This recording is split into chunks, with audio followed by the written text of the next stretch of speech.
Lancelin, je vous laisserai poursuivre après, mais Oui. une petite question. C'est-à-dire, pour quelles raisons il faudrait douter, on va dire, des informations qui sont celles produites par des journalistes de la presse qui appartient à des grands groupes, et pour quelles raisons cette suspicion-là, elle ne devrait pas exister Non, mais quand c'est un média qui est lié à la France Mais insoumise? vous avez raison.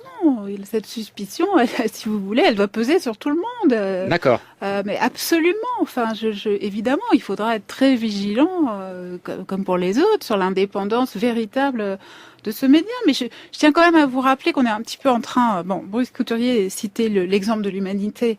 À juste titre, mais on est en train de redécouvrir un peu la Lune, parce que par exemple, moi j'ai entendu pendant des années le fondateur de l'Obs, Claude Perdriel, le fondateur côté financier, dire qu'il avait dans les années 80 donc constitué son stock d'abonnés en faisant des mailings aux adhérents du PS, des mailings de centaines de milliers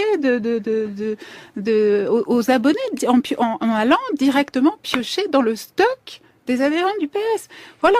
Donc on est en train de, si vous voulez, alors évidemment l'OFS n'en a jamais fait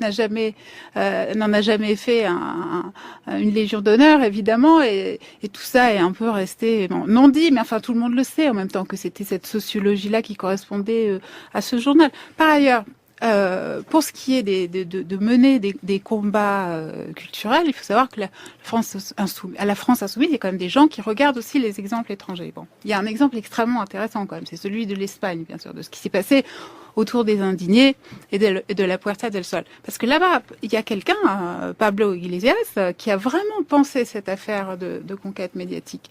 Et si vous regardez ces textes, il y a quelques petits textes publié en français, chez Indigène par exemple, il le dit explicitement. Si les médias ne viennent pas à toi, si les médias te dénigrent, deviens toi-même le média. Voilà. Donc, il y a une idée sous-jacente, évidemment, de bataille culturelle. Quand les forces sont aussi écrasantes, quand l'ensemble des médias, chez nous, CAC 40, on dit médias Wall Street aux États-Unis, sont comme ça à la botte du gouvernement, il faut se poser des questions radicales.